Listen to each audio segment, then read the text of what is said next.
Brentwood. It has been an emotional and tough day for everyone, including paramedics and police who were first on the scene. Nancy Hicks joins us again, and Nancy, Calgary's police chief was very emotional during a news conference earlier this afternoon. It was an extremely difficult press conference for Chief Rick Hansen to do. All of the Calgary Police Service has been deeply impacted by today's tragedy, but so many people have questions, and so the chief was quick to try to come out and shed some light on what happened. This is the worst murder, mass murder in Calgary's history. We have never seen 5 people killed by an individual at one scene. So the scene was horrific. The suspect arrived at the party, obtained a large knife, and targeted the victims one by one, stabbing them several times. When our officers arrived, 3 young men were discovered deceased in the home. An injured female was also found inside the home and taken to the hospital in critical condition, suffering from stab wounds. Another male, also suffering from stab wounds, was discovered on the front lawn and transported to the hospital in critical condition. They both succumbed to their injuries. I think it's safe to say that all of them were taken off guard to some degree. No one expected this, but my understanding is that there wasn't anybody that was asleep at the time. But again, that's preliminary. He did have a weapon that he brought, but our understanding is that primarily the weapon that was used was one that was obtained in the house. That's one of the things that our investigators were looking at, trying to determine, was there anything that precipitated the event?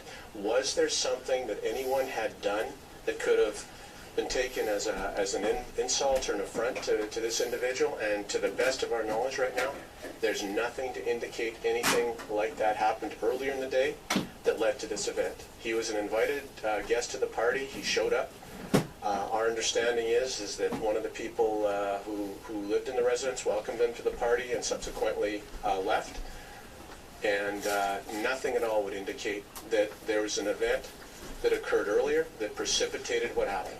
None of the people have any kind of history with the police, neither the accused nor the victims. There's no history of any involvement with the police.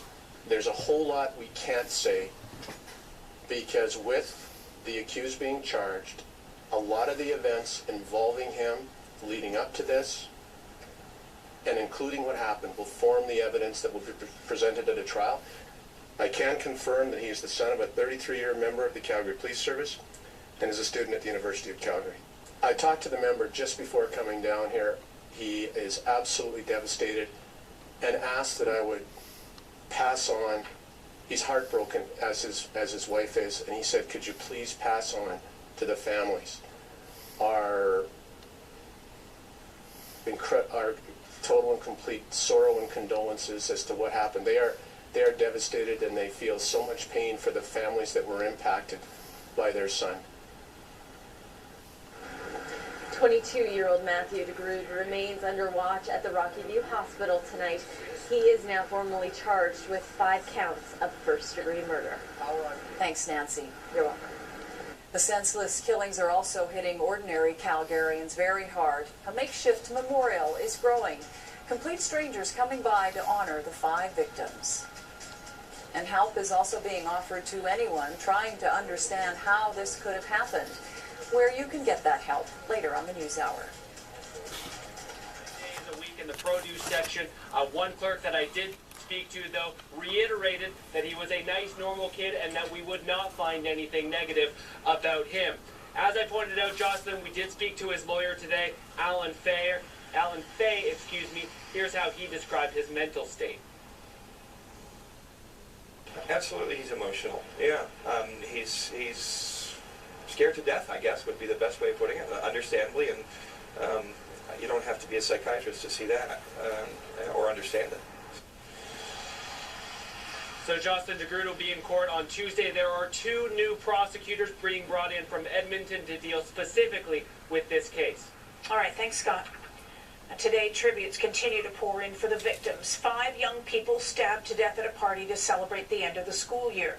Friends and family still can't believe those promising young lives, Josh, Zach, Katie, Lawrence, and Jordan, ended so horribly, so senselessly. Kathy Lee is live at the scene in Brentwood tonight. And Kathy, not much has changed from yesterday. That's right, Jocelyn. Not much has changed from yesterday. You can see a block around the house where the massacre happened still remains cordoned off with police tape. The forensic unit remains on scene as investigators try to piece together exactly what happened Tuesday morning.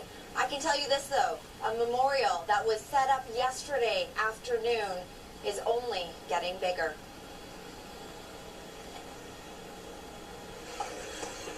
Steps from where the murders took place, the memorial grows for the victims. The grief echoes across the city to a vigil at ACAD, where Zachariah Rathwell studied visual arts. He wrote his final exam on Monday. Hours after he was killed, his teacher marked it. It was a bonus question, and it was to deal with the talk, the public arts negotiation that you and Mortensen had given. And I asked him, what did you take away from this lecture? It's an easy question. I took away that even though tragic events cause much pain and distress, a truly well thought out memorial can help ease the suffering and build community, while not just glazing over and forgetting the past. We won't forget.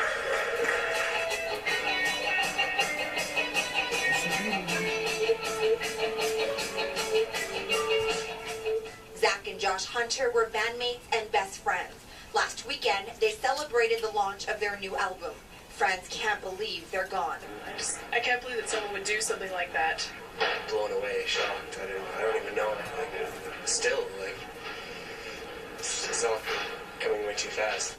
Chillingly, 23-year-old Katie Paris recently posted to a Facebook that a palm reader had predicted she would have a long life. She was the kindest person